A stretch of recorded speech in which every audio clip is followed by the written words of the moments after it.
की ओर राजा झोला बोल रहे हैं हम। देख रहे हैं कि सीता प्रवेश द्वार तक पहुंच चुके हैं। कुछ ही देर क्या रहस्य और क्या नज़ारा है आपको दिखाने का काम करेंगे। गया से पूर्वी ये फल्गु नदी के पूर्वी तट पर पहुंच चुके हैं, जो कि आप देख रहे हैं सीता कुंड के जस्ट हम द्वार पर पहुंचे हैं और इसके अंदर में क्या ऐसा रहस्य है, एक एक चीज़ बारीकी से हम दिखाने की कोशिश करेंगे।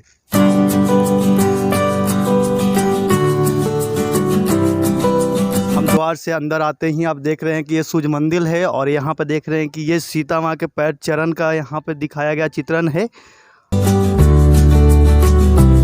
आइए हम अब जानते हैं कि इसके रहस्य के बारे में क्या कुछ है, ऐसा बात करते हैं। का कुंड हुआ जी, ये सीता माता का चरण पादुका है इसमें।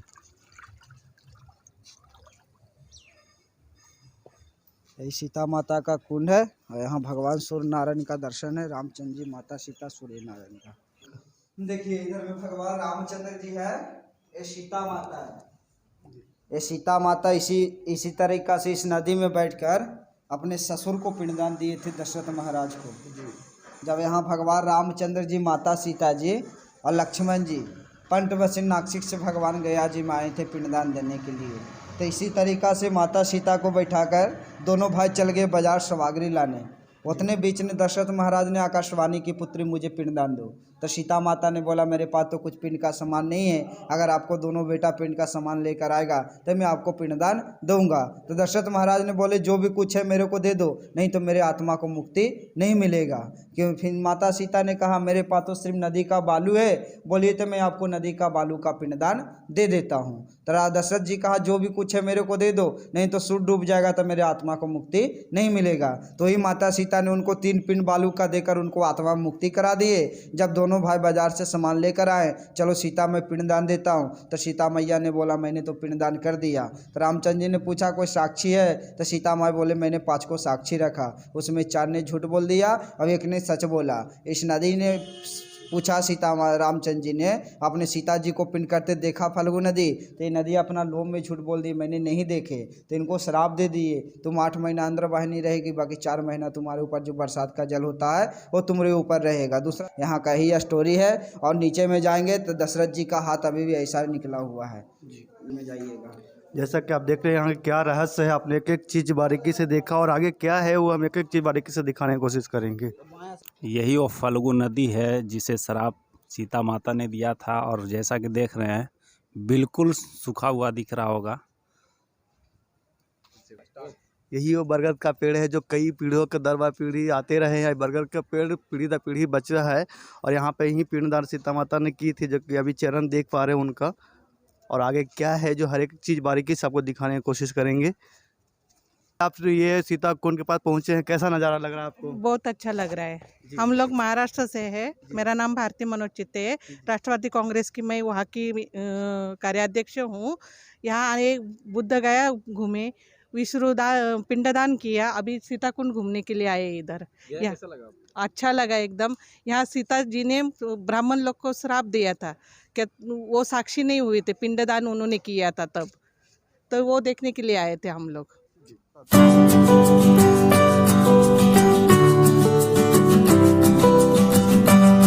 पता है और उस ये सीता कुंड का एरिया है, दोनों फल्गु नदी पर रबर डैम, जो कि विष्णुपद से सीता कुंड आने के रास्ते में बहुत ही पर्यटकों की आसानी होती है जहाँ पहुँच पाने में। आप देख पा रहे हैं रबर डैम है, यही मेन सीता कुंड द्वार है। इसके अंदर में दिखाएंगे आपको।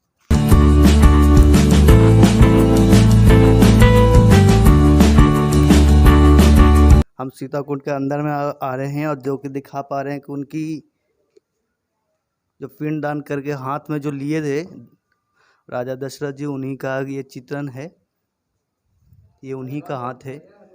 और क्या रहस्य है, यहाँ पर बाबा हैं, उनसे 2 बात हम बात करेंगे। ये सीता कुंड है, यहाँ पर क्या ये रहस्य है, आप 2 बात बताएंगे इसमें बारे में। इस जगह पर भगवान राम लक्ष्मण सीता जी पंचवटी नासिक से गया जी में वार्षिक श्राद्ध करने आए थे। हर हिंदू समाज में वार्षिक श्राद्ध होता है मृत्यु तिथि के दिन। जैसे बाल बच्चा के लोग बर्थडे करता है ना, तो मृत्यु डेट का भी एगो बर्थडे होता है, ठीक उसी दिन जिस दिन मृत्यु होता है। तो राम लक्ष्मण सीता पंचवटी नासिक से वार्षिक श्राद्ध करने गया जी में पहुँचे और सीता जी को इस स्थान पर बैठा करके राम लक्ष्मण दोनों भाई पिंड को सामान लाने गया जी शहर में चले गए पिंड के सामग्री लाने। तब तक सीता जी ने स्नान करके बालू के गोल गोल गोली बना करके नदी में खेला खेल रही थी। ये राजा दशरथ जी का हाथ निकला, आकाशवाणी हुआ, बेटी पिंडदान दो। सीता जी ने कहा, पिताजी हमारे पास कुछ है नहीं, हमारे स्वामी पिंड का सामान लाने नदी उस पार बाजार में गए हैं, पिंड का सामग्री लेकर आ जाएंगे तब पिंडदान होगा। दशरथ जी का आदेश हुआ, बेटी जो कुछ तेरे पास है दे दो जिससे मेरी आत्मा की शांति मिले। सीता जी ने दशरथ जी को प्रेत आत्मा को हाथ में बालू का पिंडा जो लिए हुए थे दे दिए। एक पिंड दशरथ जी को हैंड ओवर और 2 पिंड अपना गुरु के नाम से और सभी पितरों के नाम से रख दिया। 3 पिंड सीता जी ने दे करके पितर का उद्धार किया। इसके बाद राम लक्ष्मण पिंड को सामान लेकर आए। सीता जी ने कहा, हमने पिताजी को पिंडदान दिया। विश्वास हुआ नहीं। उन्होंने कहा, इसका कोई साक्षी है, गवाही? तो 5 गवाही थे, माना गया। किसी को इकरार सीता जी ने नहीं किया था कि आप लोग हमारा गवाह दीजिएगा, वो तो डायरेक्ट पिंडा दिया। मगर 5 थे। ब्राह्मण के कुछ दक्षिणा नहीं मिला था। राम जी पिंडदान देते थे, 1-2 टाइम का भोजन दिए, इसलिए चारों मुकर गए कि सीता जी को पिंडदान देते नहीं देखें। सीता जी ने वो चारों को श्राप दिया। गौ को श्राप दिया कि तुम रिष्टा खाओगे, ब्राह्मण को श्राप दिया तुम भिक्षुक दरिद्र रहोगे, तुलसी को श्राप दिया गंदे स्थान पर जन्म होगा, ये फाल्गु नदी को श्राप दिया कि तुम सूख जाओगे। वो एक बट वृक्ष है। आदि माया मंगला देवी मंदिर के बगल में रुक्मिणी सरोवर है। एक साइड है रुक्मिणी सरोवर और ये बगल में है मंगला माई के मंदिर, उसी बीच बट वृक्ष है। वो सत्य बोला कि हमने सीता जी को पिंडदान देते देखा। सीता जी ने बट वृक्ष को अक्षय वरदान दिया। अक्षय वट यानी तेरा क्षय कभी न होगा, सदा अक्षय रहोगे। जब तक सूर्य चंद्रमा आकाश पाताल रहेगा तब तक तुम इस धरती पर हरा भरा विराजमान रहोगे। जो तुम्हारी पूजा करेगी उसकी मनोकामना पूर्ण होगा। जो पिंडदान करेगा उसको पितरों का उद्धार और प्रेतों की गति होगा। ऐसा वरदान जो आज तक वो अजड़ अमर वृक्ष स्थगित है। और उसी जमाने से दशरथ जी का हाथ यहाँ पर विराजमान है। सीता कुंड का ये मैन महात्मा। प्रेम से बोलिए सीता माई की जय। जैसा कि बाबा से बात की है, हर एक चीज़ अभी से सीता कुंड यहाँ पे जो है, यहाँ पर सीता माता ने पिंडदान करी थी। और इसी क्रम में भगवान हनुमान जी जो है नाराज होकर पर्वत पर बैठ गए थे। उन्हीं कुछ चीज़ों को हम दिखाने की कोशिश करेंगे।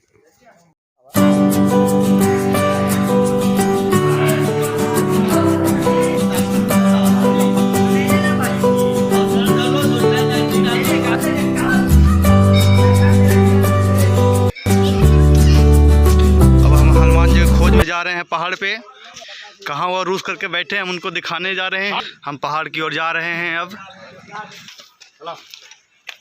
बिल्कुल पहाड़ों के ऊपर हम हरी भरी वादियाँ देख रहे हैं। यहीं पर आसपास में कहीं हनुमान जी छुपे हुए हैं, उनको भी देखते हैं कि सीता कुंड में नाराज होकर कहाँ छुपे थे, उनको खोजने के लिए जा रहे हैं। बहुत पास में आ गए, देखिए यही छुपे हुए थे हनुमान जी। उनके ऊपर तस्वीरें बनाया गया है, बहुत बड़ी मूर्ति बनाया गया है। और इसके ऊपर भी जाके छुपे थे, वहाँ पर भी जाके हम दिखाएंगे कि वो कैसे छुप के बैठे थे जंगलों के बीच बीच में, पहाड़ी के सबसे शिखर पर बैठे हुए थे।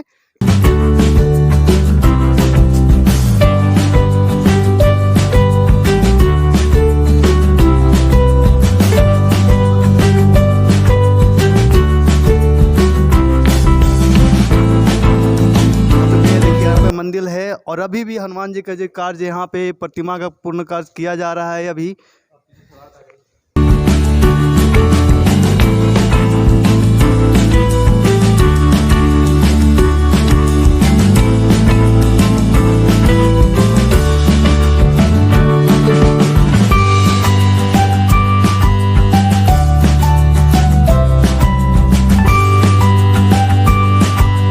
बहुत मकसद के बाद हम पहाड़ के सबसे शिखर पॉइंट पर पहुँचे हैं, जहाँ पे हनुमान जी बैठे हैं। चलिए अंदर में आपको दिखाते हैं। पर्वत के शिखर पर दक्षिणेश्वर हनुमान जी स्थित हैं, जो आप देख पा रहे हैं यहाँ पे।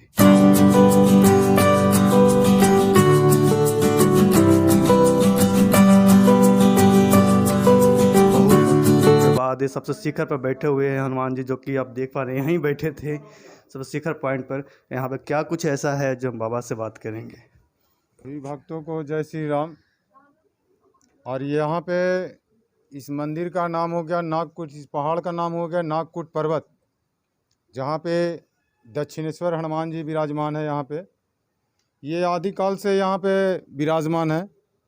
जिस समय राजा दशरथ का आकाशवाणी मृत्यु हो रही थी, उसी समय ये नारुष्ट होकर सीता माता से और आकर के यहाँ पे दक्षिण मुख के होकर के विराजमान हो गए हैं।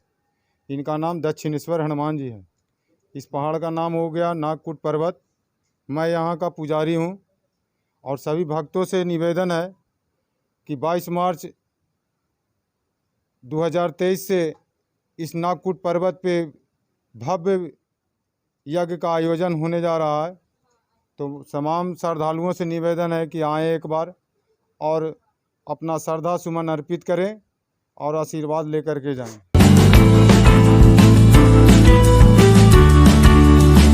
उनका हमने बारीकी से एक चीज़ों को रूबरू कराया। अब हम अगले एपिसोड में मिलते हैं और कैमरा मैन उसामा खान के साथ मनीष कुमार। जय हिंद।